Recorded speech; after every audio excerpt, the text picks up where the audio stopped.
Welcome to my weekly live stream. Thanks for being here today. I'm going to talk a little bit about yoga and depression. I have been writing about and speaking about and teaching about yoga for mental health for many years. I started to train clinicians in 2009 to use yoga in their clinical practices. And again and again, what I hear from clinicians, what I hear from yoga teachers, what I hear from yoga students is how much yoga helps to increase their mood. I don't think that this is some sort of like a incredible revelation. I mean, I think all of us kind of know how much, if you're a regular yoga practitioner, you get it. You understand how much benefit yoga has for mental health.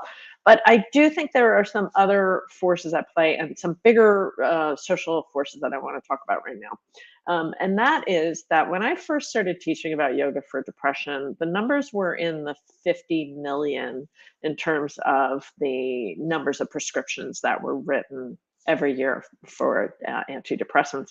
And that number every year steadily increased. By the time we got to 2020 and this global crisis we're in the middle of, the numbers for antidepressants skyrocketed. Now, antidepressants are particularly useful for folks with major depressive disorder.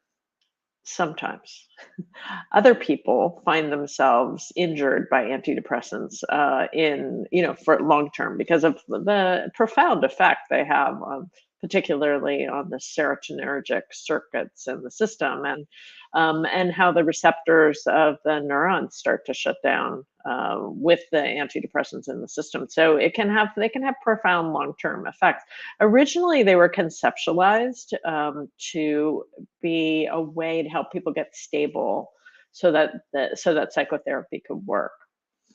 And then they started, because of these forces, particularly in the United States, which include, of course, the pharmaceutical industry, which makes hundreds of billions of dollars on antidepressants globally. As well as the insurance industry, which didn't want to, has all sorts of restrictions around paying for longer care. It's much easier to go to a family practice doctor and get an antidepressant, much more expedient for insurance companies than it is to engage in 20 sessions of psychotherapy that takes 50 to 60 minutes. So you can see how there are these market forces that this is not me saying don't ever use antidepressants. Please don't take that away from this. That's not what I'm saying at all. What I'm saying is there are more market forces that have created the situation we're in now, where you can look at the water supply, or the sewage that people look into the sewage supplies of major cities and find them full of pharmaceuticals, including lots of antidepressants. So the question becomes what is driving all this brain dysfunction, because that's what antidepressants are supposed to do. They're supposed to reset the norepinephrine, dopamine, serotonin, and to some extent GABA balances in of the brain circuitry, of the circuitry of the neurotransmitters, and whether or not they're balanced in the system. They're supposed to kind of reset it. That's the way they're originally conceptualized, but that's not how they're being used right now. So market forces are to a large extent driving the prevalence and use of antidepressants in the United States. And certainly we're seeing that shift happening in places like the UK as well. And we have to go to that question: is there really that much brain dysfunction? Or are there other solutions that we should be looking at? Now, depression, as it's conceptualized by the professionals, by the people who write the DSM, the Diagnostic Statistic Manual of Mental Health, by the psychiatrists, by the professionals, depression is categorized as a biopsychosocial and sometimes spiritual issue. Biopsychosocial means there are biological forces, there are psychological forces, there are social forces that are creating the condition. So if you have a condition like depression and it's comorbid with poverty, how is an antidepressant supposed to solve your poverty? Like, these are just very simple and logical questions. And we shouldn't cut ourselves off from answering those questions because somebody might be upset about that, or somebody might say, I like my antidepressants, don't tell me not to take them. I would never say that. But I do think we need to be highly cognizant of the market forces at play here that are telling us that, yeah, keep taking. And by the way, billions and billions of dollars from the pharmaceutical industry goes back into advertising their product. So there are forces at play here that are way beyond your individual brain chemistry.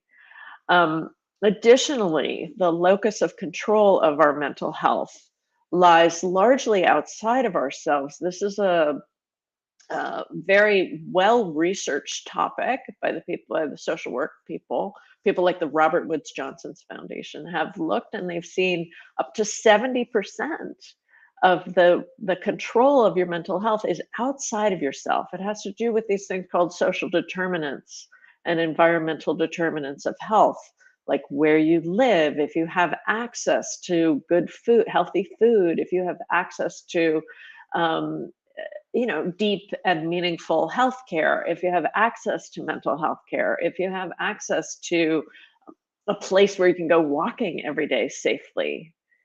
There's ample evidence that shows that exercise can be just as good, if not better. So many research studies for depression, and yet the culture continues to promote the pill solution.